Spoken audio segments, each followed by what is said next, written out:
여러분, 이제 우리는 에베소서 마지막 6장입니다. 지난주에 우리는 부부, 남편과 아내를 통해 그리스도와 교회, 그리스도와 성도의 연합 사랑에 대해서 우리가 말씀을 나눴습니다. 이제 오늘은 또 다른 관계인 이제 부모와 자녀에 관한 나눔입니다. 마침 딱 오늘 설 명절입니다. 그래서 또 너무 추석 명절, 죄송합니다. 추석 명절, 추석 명절에 맞게 또 부모와 자녀의 관계에 대한 말씀을 나누게 되었습니다. 먼저 1절에서는 자녀에 관해 이렇게 말씀을 증거하고 있습니다. 자녀들아, 주 안에서 너희 부모에게 순종하라. 이것이 옳으니라. 자녀들은 잘 들어주시기 바랍니다. 너희 부모에게 순종하라. 이렇게 명령하고 있는 것이죠. 여러분, 부모를 공경하고 순종하는 것은 동서고금을 막론하고 모든 사회에서 매우 중요하게 여기는 효사상입니다. 다양한 고사성어도 너무 많습니다. 제가 찾아보니 효에 관한 고사성어가 매우 많았습니다.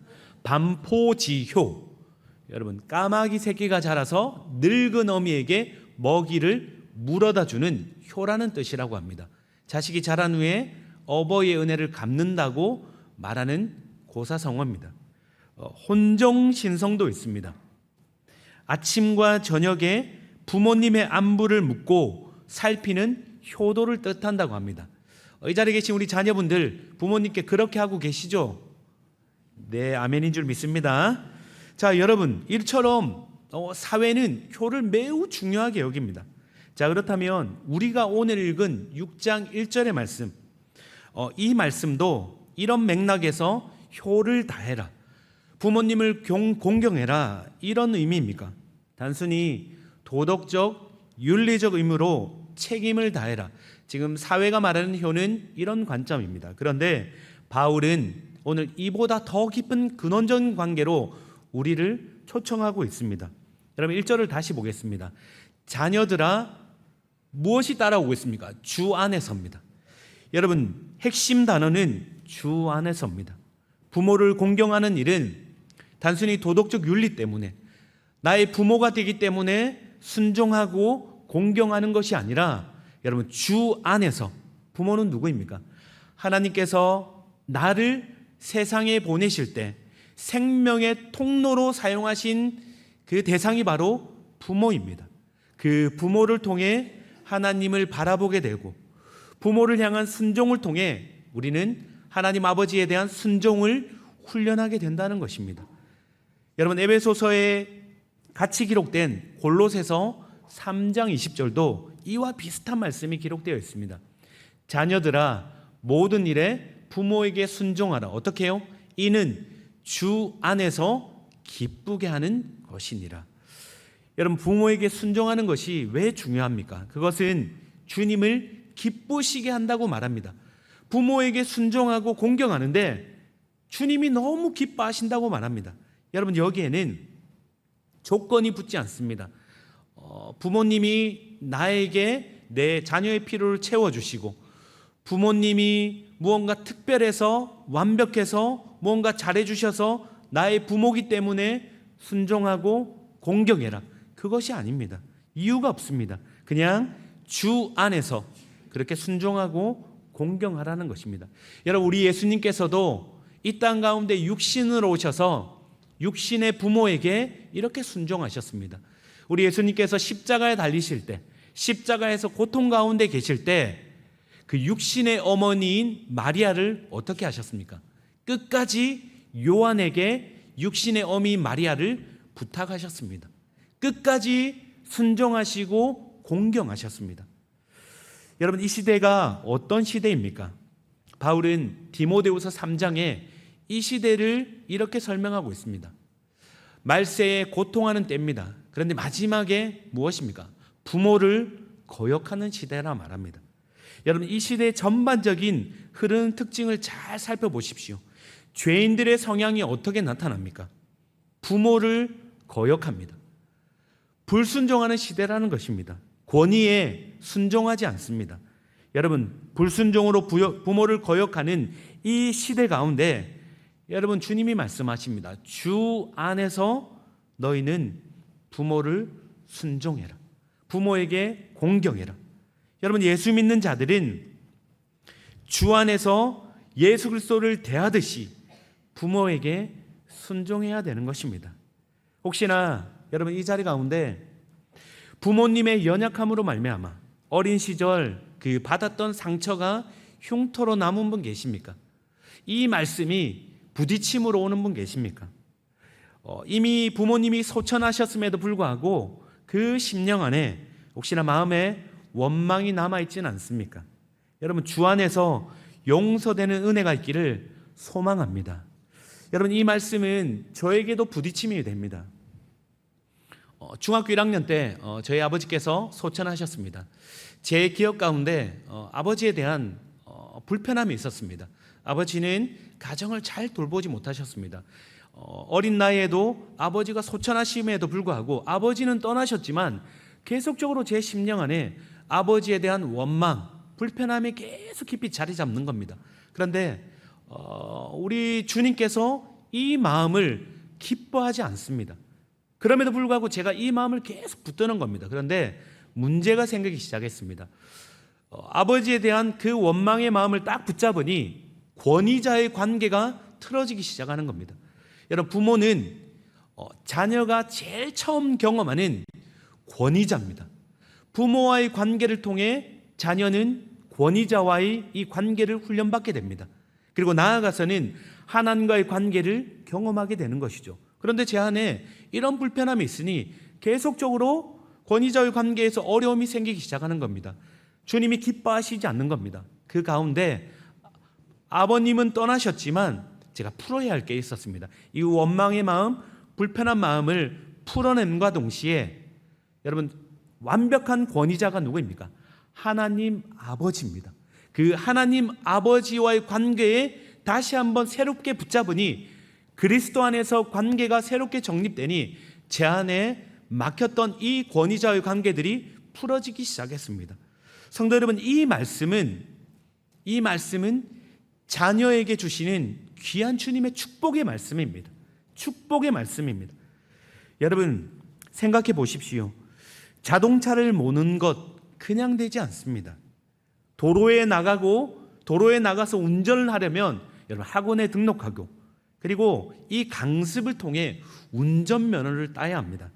그래야 자격이 주어집니다. 그런데 여러분, 혹시 이 중에 부모 자격증을 따신 분 계십니까? 아무도 없으실 겁니다.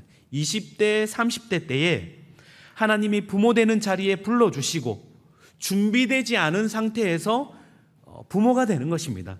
그러다 보니 초보 운전자가 돼서 초보 길을 떠나게 됩니다. 때로는 부딪히고 때로는 실수와 어려움이 있다는 것이죠. 그러다 보니 본의 아니게 자녀들에게 상처와 아픔을 줄 때가 많습니다. 또 어떤 부모는 자식을 사랑하며 애썼지만 배운 게 많지 않아 넉넉지 못해 다 채워주지 못한 결핍도 있습니다. 그런데 자녀된 입장에서 여러분, 주님이 말씀하시는 명령이 무엇입니까? 그럼에도 불구하고 어떠하든 상관없이 부모의 모습이 어떠하든 주 안에서 주님 때문에 예수 그리스도께 하듯이 부모에게 순종하고 공경하라는 것입니다. 이것이 우리 주님의 뜻이라는 것입니다. 여러분, 기독교 강요에서 칼빈은 이렇게 말합니다. 부모는 자녀에게 하나님께서 세우신 대사이다. 부모 공경을 통해 하나님을 공경하도록 이끄신다. 어떻게든 부모와의 관계를 통해 하나님 아버지와의 관계를 만들어 가신다는 겁니다. 여러분, 보이는 부모도 순종하지 못하는데 보이지 않는 하나님을 어떻게 순종할 수 있습니까? 여러분, 주 안에서 부모에게 순종할 때 하나님 아버지께서 얼마나 기뻐하시는지 3절에 이렇게 기록되어 있습니다. 우리 3절은 같이 읽도록 하겠습니다. 이로써 여러분, 부모 순종, 부모 공경에 대한 축복의 말씀입니다. 축복하고 싶어 하시는 주님의 마음이 담겨 있습니다. 그런데 여러분은 내가 잘 되고 땅에서 장수하리라. 여러분, 이 말씀이 단순히 그냥 이 땅에서 재산 증식, 소원 성취, 문제 해결 같은 기복적인 그런 복을 말하는 게 아닙니다. 성경이 말하는 잘됨은 언제나 예수 그리스도 안에서 누리는 샬롬의 은혜입니다. 항상 세상이 줄 수 없는 평안과 평강이 임한다는 것입니다. 또한 땅에서 장수는 무엇입니까? 하나님의 보호하심 아래 특별히 부어주시는 충만한 영적인 생명을 누리는 것입니다. 여러분, 일상에서 윤리와 도덕을 뛰어넘는 그리스도 안에서 나타내는 부모에 대한 순종과 공경을 우리 주님은 기쁘게 받으십니다. 단순히 내가 자녀이기 때문에 그렇게 효를 다하는 게 아닙니다. 그걸 뛰어넘는 것이죠. 여러분, 예수 그리스도 안에서 부모를 순종하는 것입니다. 어떤 상황에도 순종하는 것입니다. 여러분, 부모 공경은 단순히 주님이 세우신 가정의 질서만 지키라는 말씀이 아닙니다. 하나님께서 부모를 통해 우리에게 보여주고자 하시는 그 사랑이 있습니다. 여러분, 그 사랑을 경험케 하시기 때문에 부모 공경이 필요하다는 것입니다. 자, 그런데 여러분, 우리는 어떻습니까? 하나님께서 부모를 우리의 생명의 통로로 주셨음에도 여러분, 때로는 너무 가까이 있고 친숙하기 때문에 부모의 그 사랑을 놓칠 때가 너무 많습니다. 언제까지나 곁에 있을 것 같은데 세월이 지나면 더 이상 함께하지 못하는 순간이 찾아옴을 기억하시기 바랍니다. 여러분, 심순덕 시인의 시가 있습니다. 한번 들어보시기 바랍니다. 엄마는 그래도 되는 줄 알았어라는 시입니다. 엄마는 그래도 되는 줄 알았습니다. 하루 종일 밭에서 죽어라 힘들게 일해도 엄마는 그래도 되는 줄 알았습니다. 찬밥 한 덩이로 대충 부뚜막에 앉아 점심을 때워도 엄마는 그래도 되는 줄 알았습니다. 한겨울에 냇물에 맨손으로 빨래를 방망이질해도 엄마는 그래도 되는 줄 알았습니다. 배부르다, 생각 없다, 식구들 다 먹이고 굶어도 엄마는 그래도 되는 줄 알았습니다. 발뒤꿈치 다 해져 이불이 소리를 내도 엄마는 그래도 되는 줄 알았습니다. 손톱이 깎을 수조차 없이 닳고 문드러져도 엄마는 그래도 되는 줄 알았습니다. 아버지가 화내고 자식들이 속썩여도 전혀 끄떡없는 엄마는 그래도 되는 줄 알았습니다. 외할머니 보고 싶다, 외할머니 보고 싶다, 그것이 그냥 넋두리인 줄. 한밤중 자다 깨어 방구석에서 한없이 소리 죽여 울던 엄마를 본 후론 엄마는 그러면 안 되는 것이었습니다. 여러분, 그래도 되는 건 없습니다. 부모의 사랑 중에 자녀가 바라볼 때 부모의 헌신과 그 사랑 가운데서 당연히 그래도 되는 건 없습니다. 여러분, 이 시를 읽으며 어떻습니까? 자녀된 우리의 모습이 보이지 않습니까? 너무나 당연하게 여겼던 부모의 수고와 희생, 아버지 어머니의 사랑, 그것은 결코 그냥 된 것이 아닙니다. 부모의 사랑은 한계가 없는 것이 아니라 자신을 깎아내며 키워낸 희생이라는 말입니다. 여러분, 성경이 주 안에서 부모를 공경하라는 이유가 있습니다. 여러분, 이 땅에서 하나님의 사랑을 가장 완벽히 보여주는 것이 바로 부모의 사랑인 것입니다. 하나님 아버지는 부모의 희생과 사랑을 통해 당신의 사랑을 보여주고 계신 겁니다. 그래서 여러분, 부모를 공경하는 것은 도덕적 효용이 아닙니다. 그냥 윤리적 의무가 아닙니다. 그 가운데서 하나님 아버지의 사랑을 배우는 것입니다. 예수 그리스도의 은혜가 무엇인지를 깨닫는 것입니다. 순종의 훈련을 통해 한 발 더 나아가서 우리의 만왕의 왕 대신 예수 그리스도께 굴복하는 순종 훈련을 배우는 것이죠. 여러분, 주 안에서 부모에게 순종하며 공경하는 것을 여러분, 우리 주님은 기뻐하심을 잊지 마시기 바랍니다. 이것이 자녀에 대한 도리입니다. 여러분, 이어서 4절은 이제 부모가 자녀에게 행해야 할 그 명령에 대해 이렇게 나타내고 있습니다. 우리 4절 우리 같이 읽도록 하겠습니다. 또 아비들아 노엽게 하지 말고 오직 주의 교훈과 훈계로 양육하라. 여러분 1세기 당시에 이 말씀을 비춰보면 매우 혁명적인 말씀이었습니다. 이 당시 아비는 가정에서 절대적인 권력을 가진 자입니다. 자녀는 이 아비의 소유요 재산이었습니다. 그런데 성경은 어떻게 말합니까? 너희 자녀를 노엽게 하지 말라 말합니다. 노엽게 하지 말라 명령하고 있습니다. 여러분 이 본문과 비슷한 말씀이 골로새서에도 나오고 있습니다. 3장 21절입니다. 아비들아 너희 자녀를 노엽게 하지 말지니 낙심할까 함이라. 노엽게 되며 그 결과가 무엇입니까? 자녀들이 낙심한다는 겁니다. 여러분 이 결과라는 것이죠. 결과적으로 부모는 자녀를 낙심케 하는 일을 하지 말라는 실제적인 권면이 달려 있습니다. 자, 그런데 성도 여러분, 이 말씀을 들으면 어떻습니까?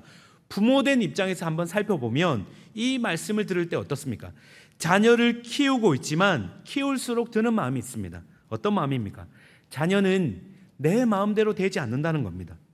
자녀를 노엽게 하지 말라, 자녀를 낙심케 하지 말라 명령하고 계시지만 여러분 어디 그게 쉽습니까? 노엽게 하고 싶어서 노엽게 하는 부모가 어디 있습니까? 여러분 이 시대는 부모와 자녀의 세대 간의 갈등이 더욱 커지는 시대입니다. 부모는 자녀를, 자녀는 부모를 점점 이해하기 힘들다 말합니다. 여러분 TV 매체를 보면 여러분 양육에 대한 프로그램들이 너무 많습니다. 코칭하는 분들이 나와서 자녀는 이렇게 키우셔야 됩니다. 막 이야기합니다. 그런데 여러분 그 공식이 어디 대입하면 잘 됩니까? 그렇지 않습니다. 잘 되지 않습니다. 함께 교제하는 목회자 가정에서 이제 그 가정의 목회자 부모가 이제 이런 이야기를 한 적이 있습니다. 그 가정에 초등학교, 중학교, 고등학교 아들 셋을 둔 학부모가 이렇게 하소연을 하는 겁니다. 한 아이가 사춘기를 넘어가면 또 한 아이의 사춘기가 기다리고 있고 또 이 아이의 사춘기를 지나가면 또 사춘기가 찾아오고 또 사춘기도 각각 다 다르다는 겁니다. 그러니 어떻게 양육해야 될지 모르겠다며 하소연을 한 적이 있습니다. 이 하소연이 그냥 성도가 아니라 목회자가 했던 하소연이었습니다. 여러분 노엽게 하고 싶지도 않고 낙심케 하고 싶지도 않은데 잘 안 된다는 겁니다. 여러분 남의 이야기가 아니지 않습니까? 신앙은 어떻습니까? 초등학교 때까지는 우리 부모님들이 상담하다 보면 그렇게 이야기를 하십니다. 내 자녀가 초등학교 때까지는 얼마나 우리 주님을 찬양하고 예배했는지 모릅니다. 그런데 그 이후의 말이 이렇게 말합니다. 한결같이 지금은 교회를 다 떠났습니다. 여러분 왜 이렇게 고백합니까? 부모 마음 같지 않다는 겁니다. 교회 나와라, 예수님을 믿어야 된다, 품 안에 떠난 독립된 자녀에게 끊임없이 말하지만 혹시 이 자리 가운데 품 안에 떠난 자녀들이 부모 말을 잘 듣습니까? 안 듣습니까? 잘 안 듣지 않습니까? 말해도 여러분 그냥 허투루 듣는다는 거죠.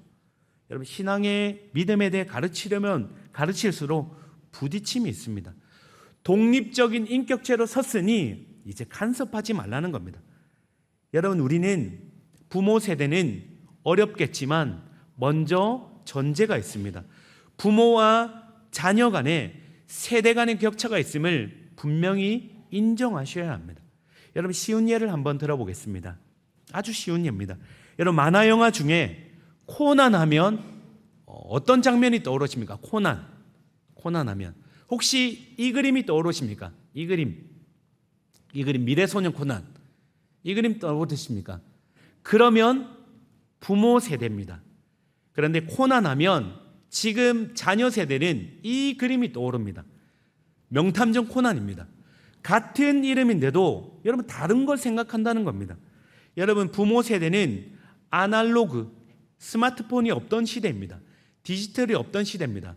그 세대를 경험했고 그리고 또 지금 디지털을 경험하는 시대입니다. 이 두 가지를 함께 경험합니다. 그런데 여러분 자녀 세대는 여러분 그냥 디지털만 경험하는 시대입니다. 아날로그를 모릅니다. 그냥 태어날 때부터 손에 스마트폰이 쥐어져 있었고 디지털 기기가 손에 쥐어졌다는 말입니다. 모국어처럼 자연스럽게 받아들입니다. 여러분, 그러니 부모 세대가 그냥 부모가 가진 사고방식으로, 인식으로 자녀에게 아무리 말한다 한들 자녀는 튕겨내는 이유는 여러분 여기에 있다는 것입니다. 여러분, 갈수록 세대 간의 초격차로 벌어집니다. 부모는 안타까워서 끊임없이 말하지만 자녀 세대가 생각하는 바는 무엇입니까? 부모님은 나를 몰라입니다. 나를 모른다는 겁니다. 여러분, 탈권위 시대에 여러분 자녀들은 계속적으로 부모의 권위에서 벗어나려고 합니다. 부모를 거역하는 것이 이 시대의 본능적인 특징입니다. 자, 그래서 바울은 그러면 어떻게 하라고? 그래서 바울은 해결책으로 이렇게 권면하고 있습니다. 4절을 보십시오. 오직 주의 교훈과 훈계로 양육하라. 여러분, 오직이 붙습니다. 오직 무엇입니까? 단서가 있습니다. 아버지, 어머니의 교훈과 훈계로 양육하는 것입니까? 여러분, 부모에게 했던 권면과 동일하지 않습니까? 주의 교훈과 훈계입니다. 예수 그리스도 안에서 하는 교훈과 훈계입니다. 여러분, 저는 이것을 하나님의 말씀과 기도라고 또 다르게 말할 수 있다 싶습니다. 바울은 부모의 생각, 철학, 세상 유행 방식으로 그렇게 자녀를 대하는 것이 아니라고 말합니다. 예수 그리스도 안에서 주님이 기뻐하시는 방법으로, 그 원리로, 말씀의 원리로, 기도의 원리로 자녀를 양육하라는 것입니다. 여러분, 내 방식 아니라 주님의 방식이 중요하다는 것이죠. 그냥 믿음 생활해라, 교회로 나와라, 그 이전에 여러분 그러면 실패하게 되어 있습니다. 자녀는 자꾸 튕겨냅니다.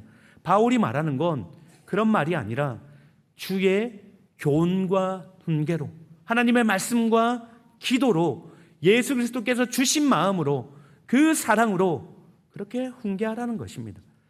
여러분, 자녀를 양육하며 내 마음대로 되지 않을 때가 너무 많습니다. 그때 우리는 기억하셔야 됩니다. 이렇게 고백하셔야 됩니다.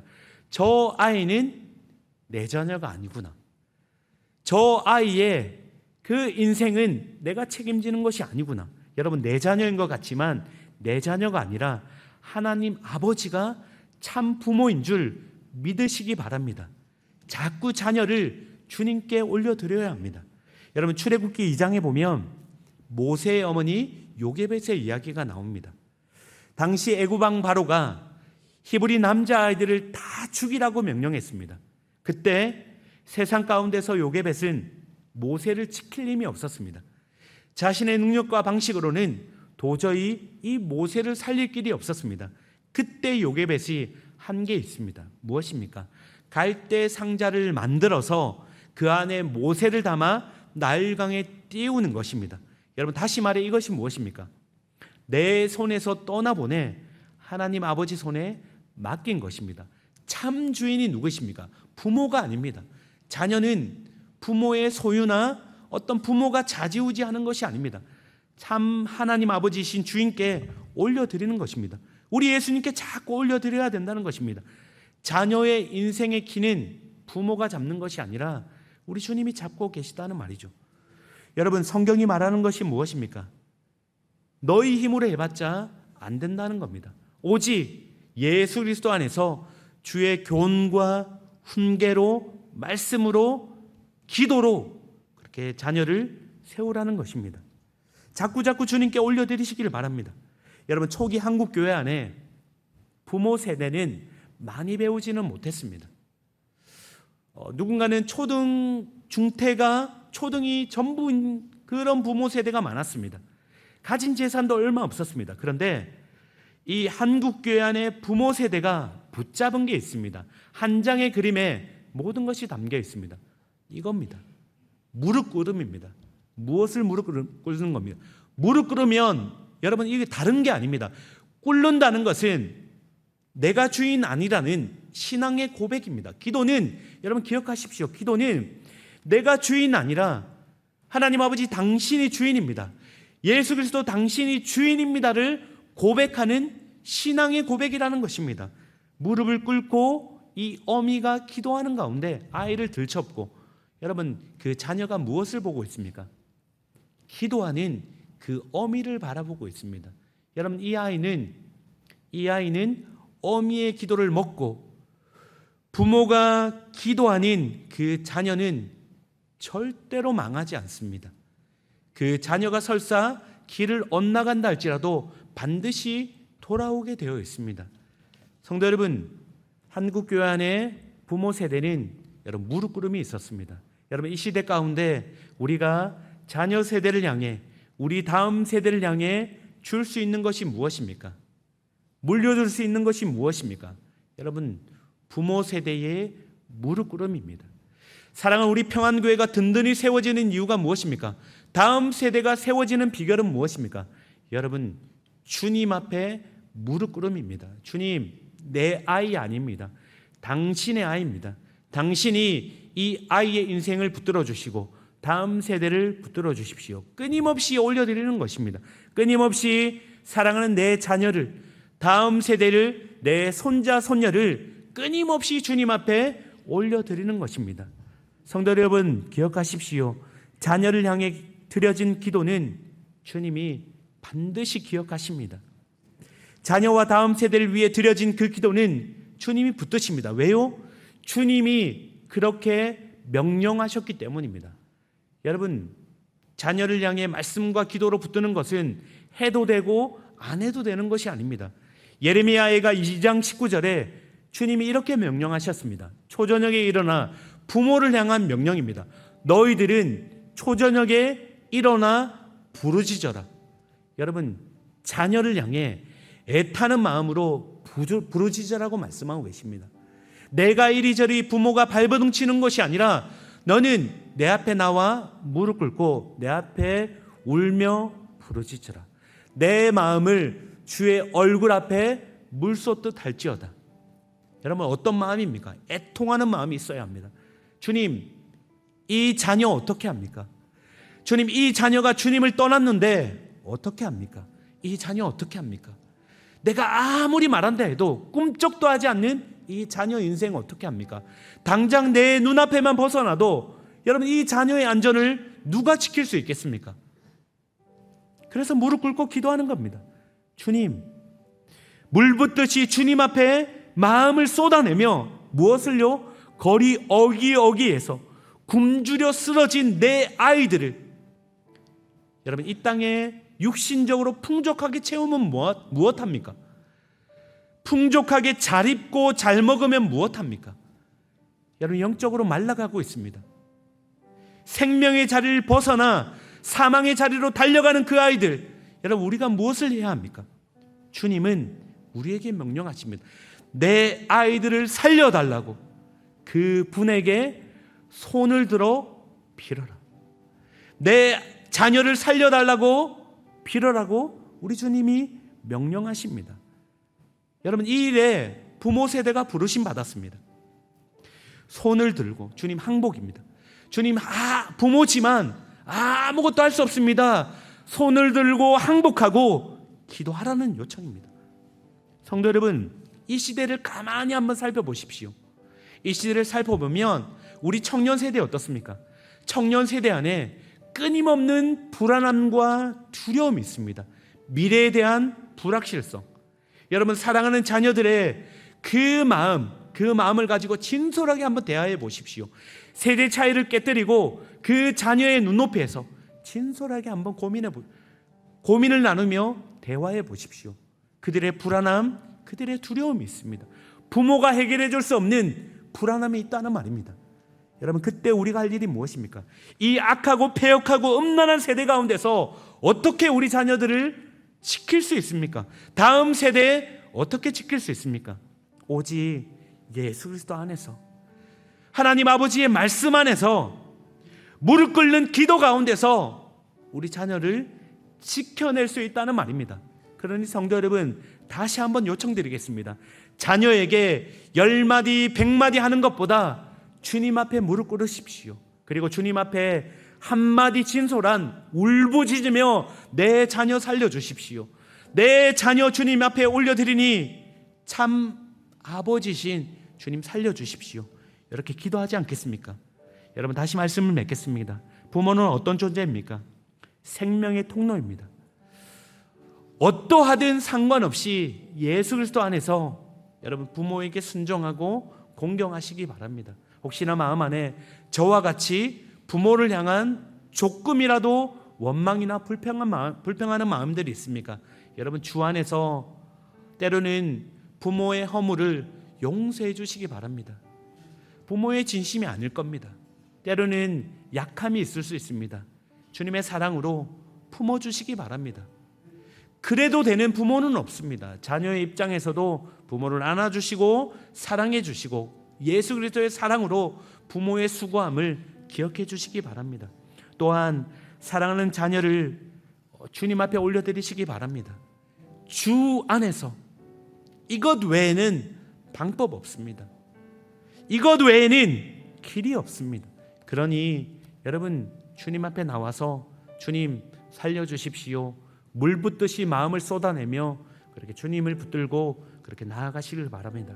이제는 우리 주 예수 그리스도의 은혜와 하나님 아버지의 무한하신 사랑과 성령의 교통교제 충만하심이 예수 그리스도 안에서 부모를 순종하고 공경하며 예수 그리스도 안에서 자녀를 양육하고 훈계하며 말씀과 기도로 세워나가길 소원하는 이 자리에 있는 모든 이들의 머리 위에 이제로부터 영원토록 함께 있을지어다.